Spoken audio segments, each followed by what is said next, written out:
So I'm Michelle Mitchell, but I actually started my career as a classroom teacher, which was a beautiful place to start, but I only lasted 4 years.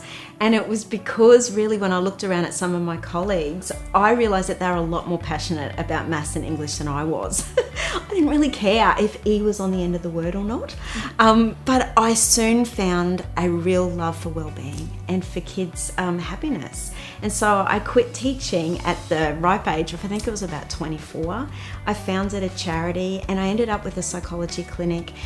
We were on site at schools, we had a private practice, but just helping hundreds of families every week.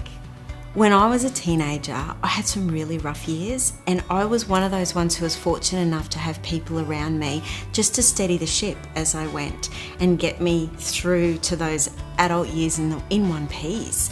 But when I started my work in schools with kids at risk of dropping out of education, I realised that wasn't the case for every kid.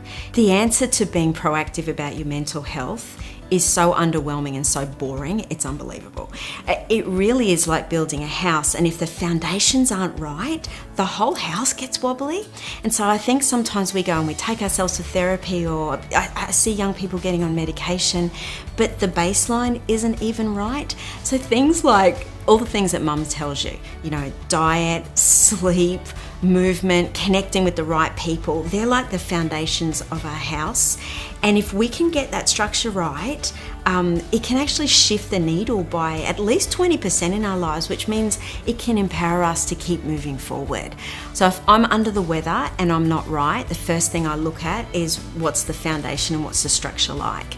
And for me, it's normally making sure that I'm waking up at the same time every morning, not so much worrying about when I go to sleep, but getting my body clock set in the morning and making sure that I'm moving in some way every day and I'm not behind a computer too much.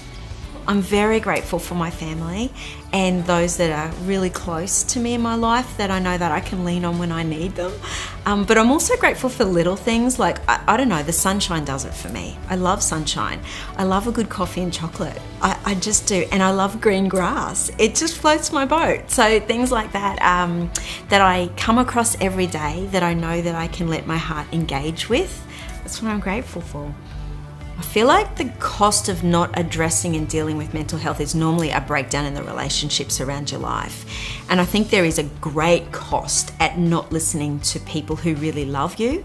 And I think that when we're not going very well ourselves, the temptation is to isolate ourselves and block ourselves away from the wisdom of other people.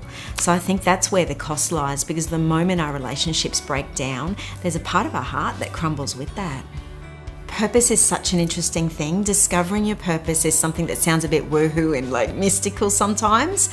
I'm a really weird one because I feel like ever since I was a child, I was almost like discovering this blueprint that was already inside of me, and I had a really strong sense of that, but not everyone does. And sometimes I'll sit with, young boys and say to them, look, stop trying to find your purpose under a chair or, down the creek, and choose your purpose. Choose where you're going to put your foot next, because in that choice will become another choice and another choice.